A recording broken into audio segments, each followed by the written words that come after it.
আসসালামু আলাইকুম বন্ধুরা, তোমরা সবাই কেমন আছো? তোমাদেরকে একটা জিনিস দেখাচ্ছি, দেখো। এই দেখো আমাদের গাছের কলা। দেখো কি এমা অটোমেটিক খসে যাচ্ছে, পেকে গেছে। তাই গাছটা মানে পড়ে গেছিল, কিন্তু কলাগুলো কাঁচা ছিল, দিয়ে একটা বস্তাতে ভরে রেখেছি। দিয়ে দেখো কি সুন্দর পেকেছে, দেখো ছোট্ট ছোট। আজকে আমরা ইফতার করব এই কলা দিয়ে। হেভি লাগছে দেখতে, কিন্তু গাছের কলা। গাছের কলা মানে বুঝতে পারছো, খুব টেস্ট, কেনার থেকে বেশি টেস্ট। কিছুটা খসে গেছে দেখো। এবার আমি কাটবো, এটা কাটবো। আমি জানি না কাটতে পারবো কি, আমি তো বুঝতেই পারছি না কিভাবে কাটবো, আমি তো কাটতেই পারছি না।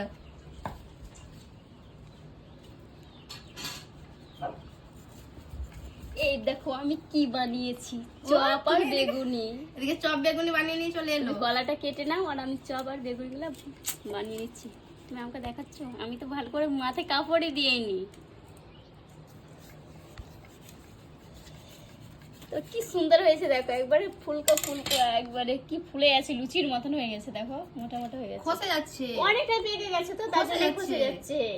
কাটার মানে কাটাই হচ্ছে না, ভাবতেই পারি নিজেকে পেকে যাবে। ছোট ছোট গাছটা পড়ে গেছে, সকালে ঘুম থেকে উঠে দেখছি গাছটা পড়ে আছে, আর কলাটা কাঁচা ছিল। দিয়ে দাদি বললো কি দেখি পাকে কি, তো বেশ পেকেছে, ভালোই হয়েছে। রোজার মাসে খাওয়া যাবে। ইফতার করবো।